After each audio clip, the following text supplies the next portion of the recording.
रामनगर गांव में एक गरीब आदमी रघु अपनी पत्नी कुंती के साथ रहता था।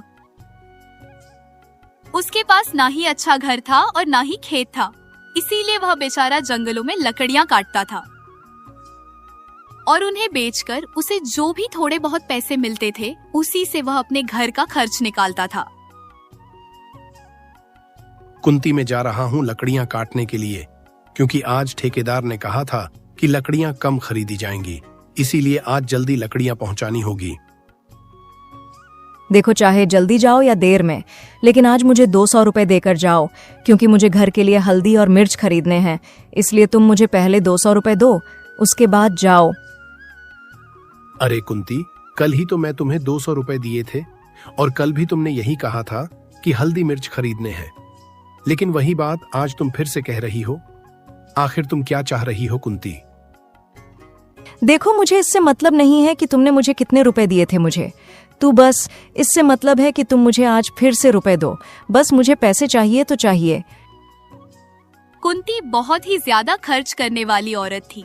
उसे इससे मतलब नहीं था कि घर में राशन है या नहीं, लेकिन वह उसी का बहाना करके पैसे ले लेती थी और खूब मजे करती थी। अपनी सहेलियों के साथ जहाँ 100 रुपए खर्च होने होते हैं तो वह 200 रुपए मांगती है। अच्छा ठीक है, भाग्यवान, मेरे पास बस ये 200 रुपए ही हैं। तुम इन्हें ले लो और हल्दी मिर्च खरीद लेना, लेकिन जो भी 10-20 रुपए बच जाए उन्हें अपने पास ही रख लेना, ताकि अगले कुछ दिन में कहीं मेरे पास रुपए ना हुए तो तुम उसी से खर्च चला लेना। हाँ, मैं भी जानती हूँ कि पैसों को कैसे खर्च करना चाहिए, इसीलिए मैं बहुत सोच संभाल कर खर्च करती हूँ। कुंती पढ़ी लिखी औरत थी, लेकिन वह कारनामे अनपढ़ से भी खराब कर रही थी, इसीलिए रघु के पास पैसे इकट्ठा नहीं हो पा रहे थे। फिर रघु कुंती को 200 रुपए दे देता है। रघु लकड़ियां काटने के लिए निकल जाता है।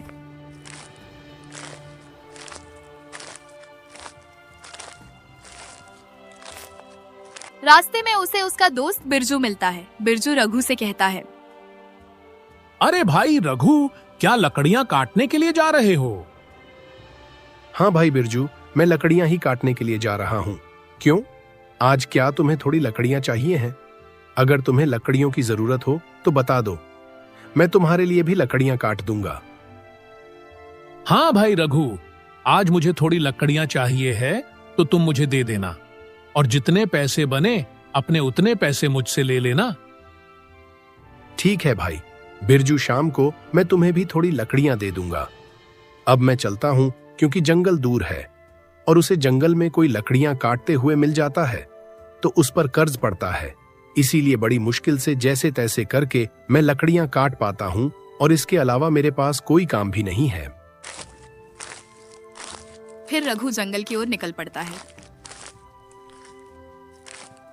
अरे इधर जंगल में अच्छे पेड़ दिखाई नहीं दे रहे हैं, तो ऐसा करता हूँ, आज कुछ आगे जाकर अच्छी सी लकड़ियां इकट्ठा करूंगा और एक गट्ठर बनाकर ले जाऊंगा।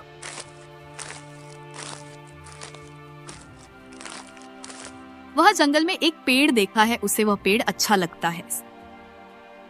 चलो आज इसी पेड़ को काट लेता हूँ, पेड़ भी अच्छा दिखाई दे रहा है, आज इसी पेड़ को काट लेता हूँ।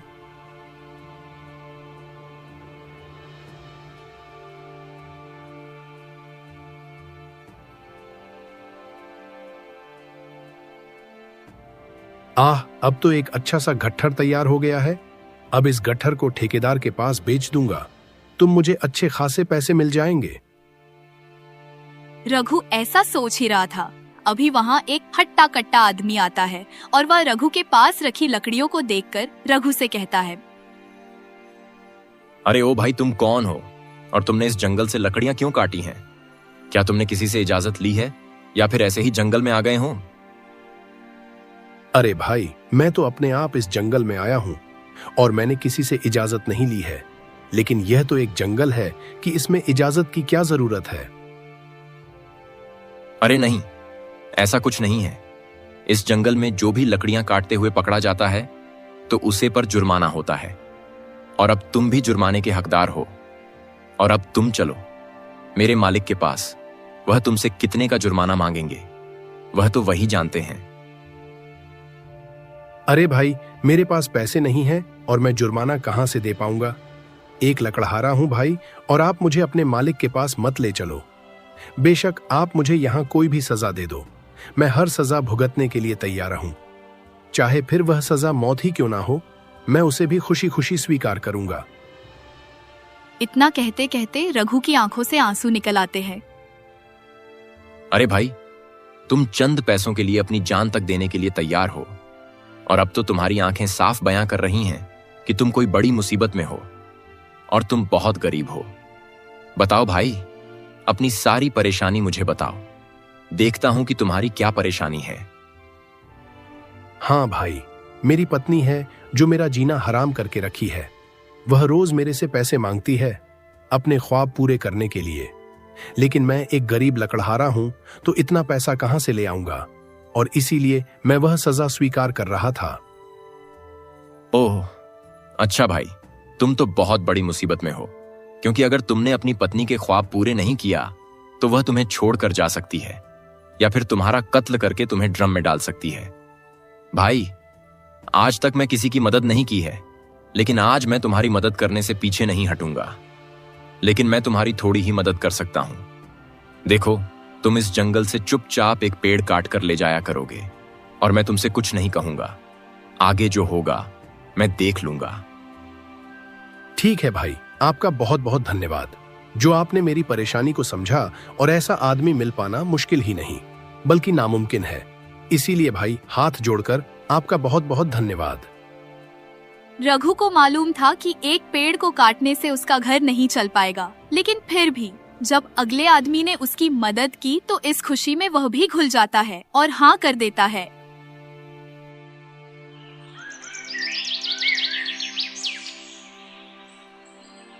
इधर कुंती की सहेली कुंती से मिलती है तो कुंती से कहती है, अरे बहन, कैसी है तू?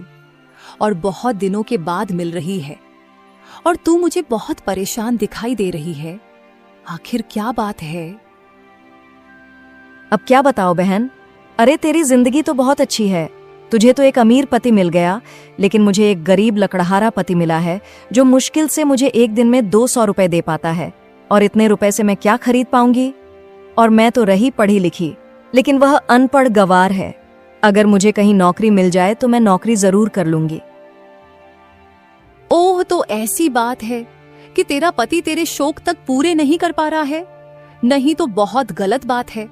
तेरे घर वालों को भी सोचना चाहिए था कि इससे शादी ना करे। लेकिन कोई बात नहीं, तो सही कह रही है कि तुझे नौकरी मिल जाए तो तू जरूर कर लेना। फिर तो जिंदगी में अपने सभी शौक पूरे कर सकेगी। और मेरा क्या है, मुझे मेरे पति हर महीने में कुछ ना कुछ अच्छा गिफ्ट लाते हैं। पिछले महीने में तो एक डायमंड अंगूठी ले आए थे। ओह अच्छा है बहन, अब मैं चलती हूँ, क्योंकि वह घर पर आ जाएंगे तो मैं बाद में जाऊंगी तो उन्हें अच्छा नहीं लगेगा, इसीलिए मैं अभी जा रही हूँ। ठीक है, बाय बहन, फिर मिलते हैं कभी।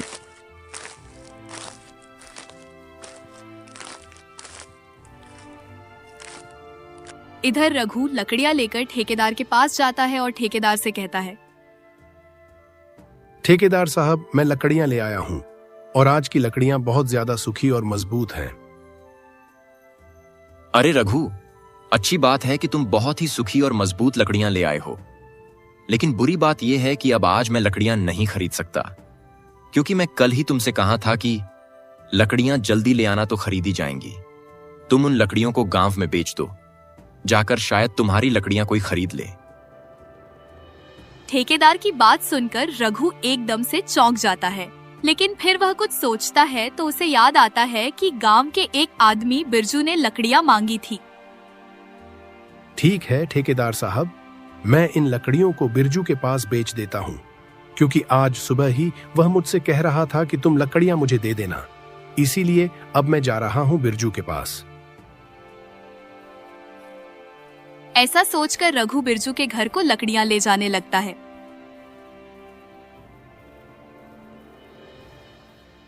लो, फिर जो भाई, मैं तुम्हारे मनपसंद की लकड़ियां ले आया हूं। यह जलने में बहुत अच्छी है और मजबूत भी हैं। इन्हें जलाने के अलावा और भी कामों में लिया जा सकता है। हाँ भाई, तुम बिल्कुल सच कह रहे हो। इन लकड़ियों को देखकर ऐसा लग रहा है यह बहुत मजबूत और सुखी है। सच में भाई, तुम मेरे मन की लकड़ियां ले आए हो। फिर बिरजू रघु को उसके पैसे दे देता है, जिन्हें देखकर रघु बहुत खुश होता है।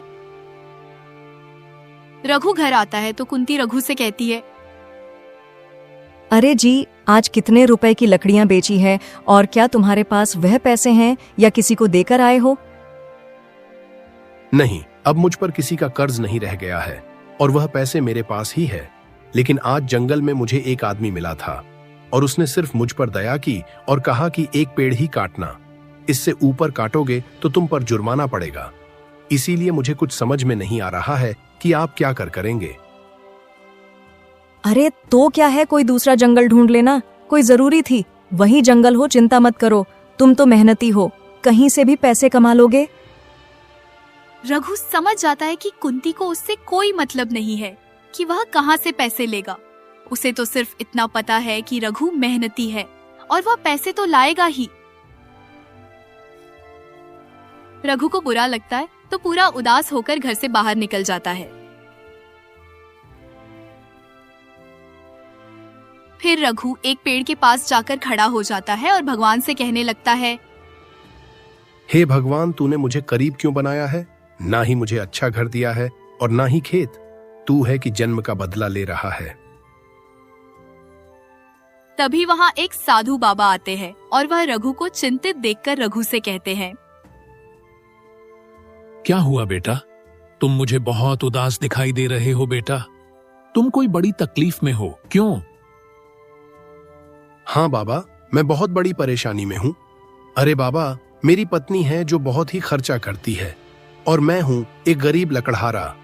अब आप ही बताओ, मैं उसे इतना ज्यादा खर्चा कैसे कर पाऊंगा? और आज मैं गया था लकड़ियां काटने के लिए, तो वहां भी एक आदमी ने मना किया है कि लकड़ियां ना काटें, और फिर उस बेचारे आदमी ने मुझ पर तरस खाकर रोज एक पेड़ काटने का मौका दे दिया। लेकिन उससे मेरा घर नहीं चल पाएगा। बाबा, बस इसी परेशानी से तंग होकर मैं घर से बाहर निकल आया हूं, ताकि मेरे मन को कुछ शांति मिले। ओह, अच्छा बेटा, तुम तो बहुत बड़ी परेशानी में हो, लेकिन मेरे पास एक उपाय है। क्या तुम मुझे यह बता सकते हो कि तुम्हारी पत्नी पढ़ी लिखी है या नहीं? पहले तुम मेरे इस सवाल का जवाब दो, उसके बाद मैं तुम्हें एक रास्ता बताऊंगा जिससे कि तुम इस परेशानी से बाहर निकल आओगे। हाँ बाबा जी, मेरी पत्नी बहुत पढ़ी लिखी है, लेकिन आगे मैं किसी भी नौकरी में उसका फॉर्म नहीं डलवा पाया, क्योंकि मेरे पास पैसे ही इकट्ठा नहीं हो पा रहे हैं और ऊपर से वह बहुत ज्यादा पैसे खर्च करती है। बेटा, तो मैं तुम्हें एक ऐसा रास्ता बताऊंगा जिससे कि तुम इस परेशानी से बाहर निकल आओगे। और देखो बेटा, तुम अपनी पत्नी से पूछकर उसका फॉर्म एक शिक्षक की नौकरी में डलवा दो, और तुम्हारे पास पैसे नहीं है तो मैं तुम्हें कुछ पैसे दूंगा और उन पैसों से तुम अपनी पत्नी का फॉर्म डलवा देना बेटा, और नौकरी मिल जाए तो फिर तुम मुझे मिलना। आगे क्या करना है बोएं तुम्हें बाद में बताऊंगा। बाबा जी, आपका बहुत बहुत धन्यवाद, और मैं आपके बताए हुए रास्ते पर ही चलूंगा।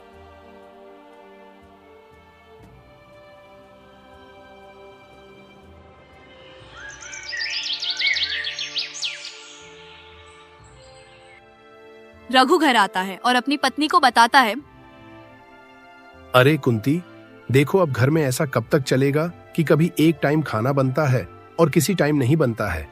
इसी को चलते मैंने सोचा है कि क्यों ना अब तुम्हारा फॉर्म किसी शिक्षक की नौकरी में डलवा दूं, ताकि तुम उसे पास करके तुम एक शिक्षक बन जाओ। अगर तुम चाहो तो मैं यहाँ काम कर सकता हूँ। अच्छा, तो यह बात है। चलो ठीक है, अगर तुम कह रहे हो तो मैं यहाँ काम करने के लिए तैयार हूँ। तुम आज ही जाओ और मेरे नाम का फॉर्म डलवा दो।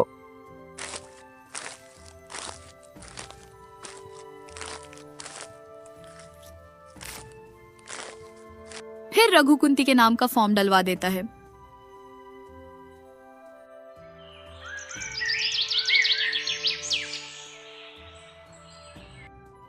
कुछ महीने के बाद कुंती का पेपर होता है और कुंती एक शिक्षक बन जाती है। उसको नौकरी हासिल देखकर रघु कहता है, अरे कुंती, भगवान का लाख लाख शुक्र है जो तुम्हें नौकरी मिल गई।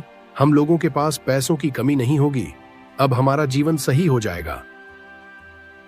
हाँ जी, अब आप बिल्कुल सही कह रहे हो। अब तो सब सही हो जाएगा और नौकरी भी बहुत अच्छी जगह मिली है, जो हमारे गांव से 1 किलोमीटर दूर स्कूल है, उसी में मैं शिक्षक बनी हूँ।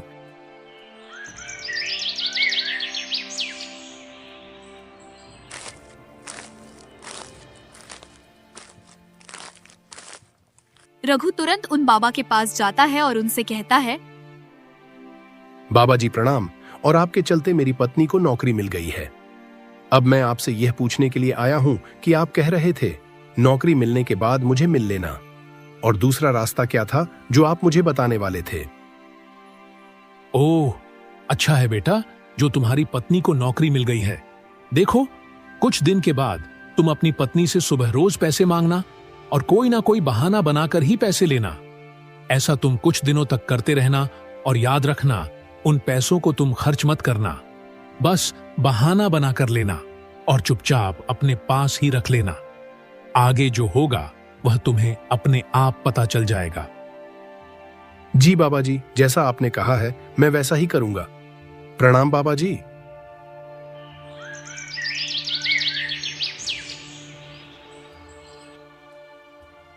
कुछ दिन बाद रघु कुंती से पैसे मांगता है।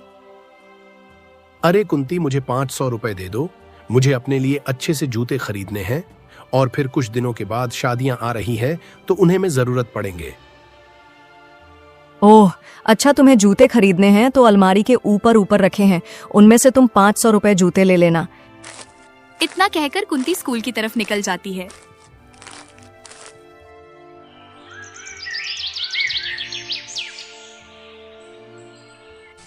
कुंती शाम को आती है तो रघु के साथ बैठकर खाना बनाने लगती है।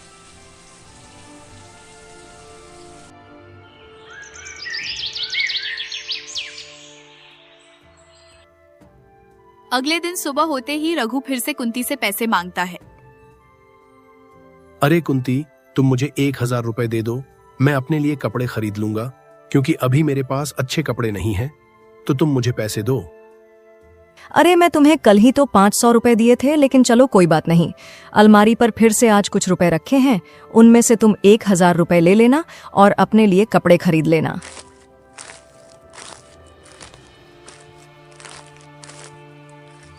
ऐसे ही कुछ दिन बीत जाते हैं।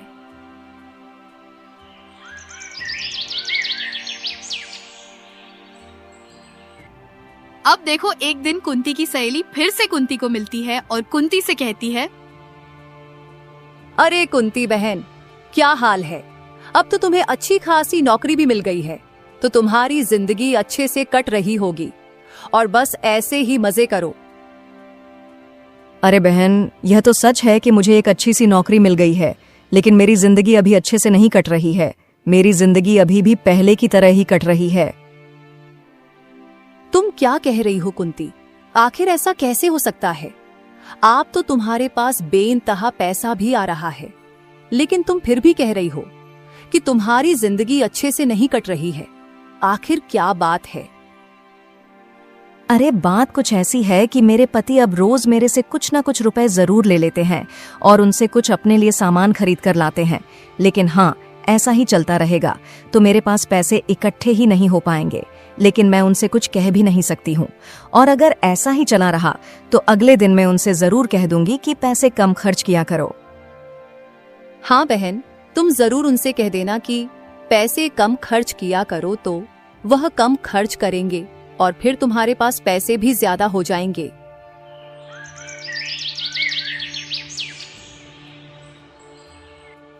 अगले दिन सुबह होते ही रघु फिर से कुंती से पैसे मांगता है। आज कुछ अलग ही देखने को मिल रहा है।